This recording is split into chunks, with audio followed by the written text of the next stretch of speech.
Olá, no programa Conversa Política de hoje eu recebo o deputado estadual Paulo Melo, líder do governo do estado aqui na Assembleia e presidente da Comissão de Constituição e Justiça. Deputado, vamos começar falando um pouquinho dos seus projetos aqui na Alerj.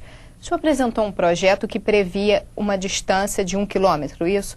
Das lan houses das escolas. Agora o senhor está diminuindo essa distância. Isso teve algum motivo? Na prática o senhor notou alguma diferença?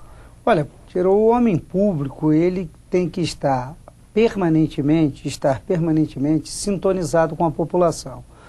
Eu vi que a minha lei, apesar de ter o escopo de beneficiar as crianças e os adolescentes, ela criava um constrangimento muito grande, porque tem municípios que 1 quilômetro é a extensão de uma rua inteira.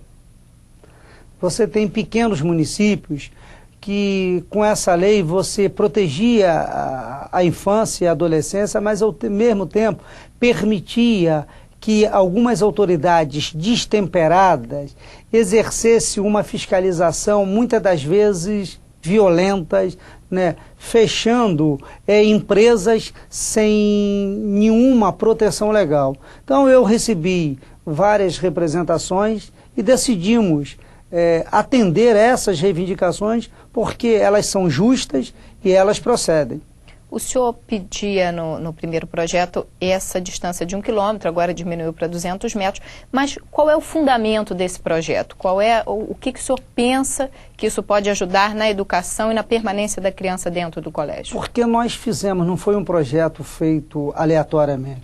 Nós recebemos mães, pais preocupados com seus filhos que muitas das vezes não iam a aula, simplesmente não apareciam nas salas de aula.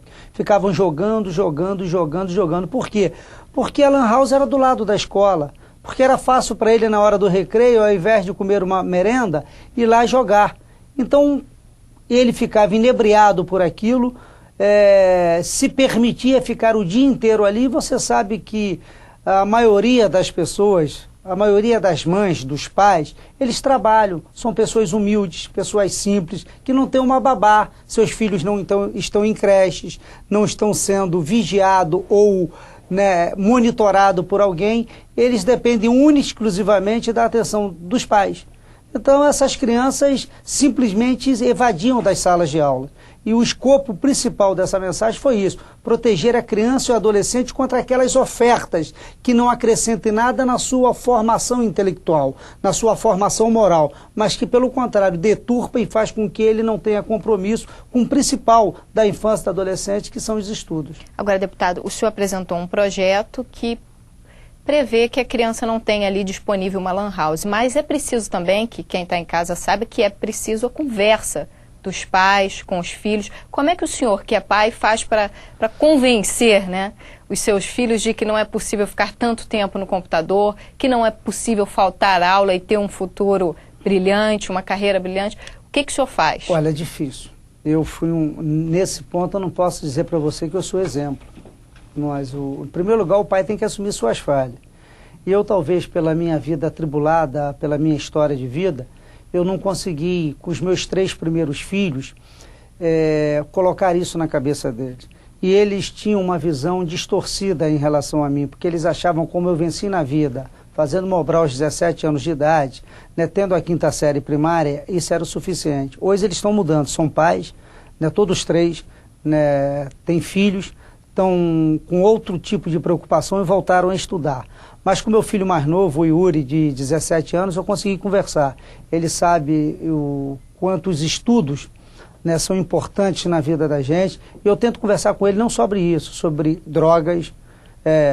Esses dias mesmo, a gente conversava, eu tenho um comportamento, o mesmo comportamento que eu tenho com ele como homem, eu tenho se eu tivesse uma filha mulher. Então eu tento conversar isso para ele, passar isso para ele, da importância, da destruição que as drogas permite na vida das pessoas, quando você não tem um controle, e da importância dos estudos. E ele tem essa preocupação. Essa semana passada mesmo, ele, sem eu saber, foi fazer a prova do Enem, com a responsabilidade que ele tem. Então eu tento conversar muito. E agora vou pagar o preço daquilo que não fiz conversando com os meus netos.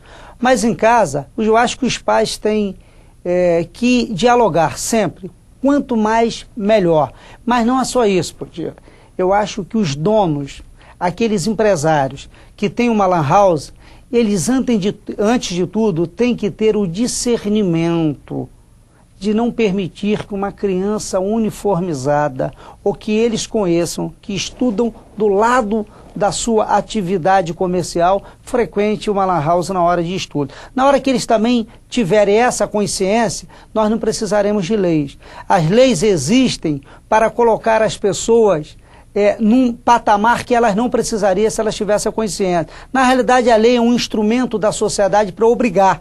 Quando alguém tem consciência, não precisa ser obrigado, ele faz por livre e espontânea vontade. O senhor falou essa questão das drogas, que é um problema muito grave hoje em dia, na juventude, não só a juventude, até pessoas adultas. E uma das coisas utilizadas para tirar as crianças das drogas são os esportes. Qualquer tipo de esporte. O senhor entrou com um projeto de lei, coautoria com o presidente da casa, deputado Jorge Pisciani, que prevê que jogos de futebol feminino também aconteçam antes das partidas no Maracanã. Qual a importância desse incentivo agora para o futebol feminino? É só você prestar atenção no Pan-Americano, no que aconteceu com aquelas meninas, que se você prestar atenção no semblante dela, vai ver que são mulheres sofridas, mulheres que superaram obstáculos, que se superaram, né, e que deram uma demonstração de dignidade e de autossuperação. Eu acredito que a gente fala muito de educação, mas a educação por si só não basta.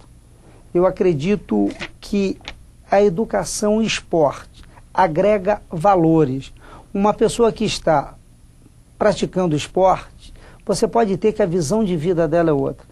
Então, se algum dia fosse prefeito de uma cidade, você pode ter absoluta certeza que a minha secretaria mais forte seria a Secretaria de Educação e Esportes. Não teria duas secretarias, teria uma secretaria só, de Educação e Esportes, para agregar valor, para você descobrir talentos. Nós temos uma prova cabal disso, Piraí, do vice-prefeito Pezão. Você já foi lá? Já foi. Já fez alguma reportagem lá? Já há muitos anos. Na casa de ginástica dele, lá na iniciação de esporte? Deveria ir. Você vai ver que meninos que viviam nas ruas e que praticam hoje ginástica olímpica, tudo aprendido lá num projeto baratíssimo que custa R$5.000 por mês, que é quanto ganha a professora, uma ex-ginasta do Flamengo, que dá aulas, e você vê que você resgatou a cidadania e a autoestima desses garotos, dessas meninas. Então, acho que o esporte e a educação são dois valores fundamentais para a formação do caráter e da intelectualidade das pessoas. Deputado, eu vou pedir só um minuto para o senhor, que a gente vai para o intervalo. O programa Conversa Política volta já já. Fique com a gente.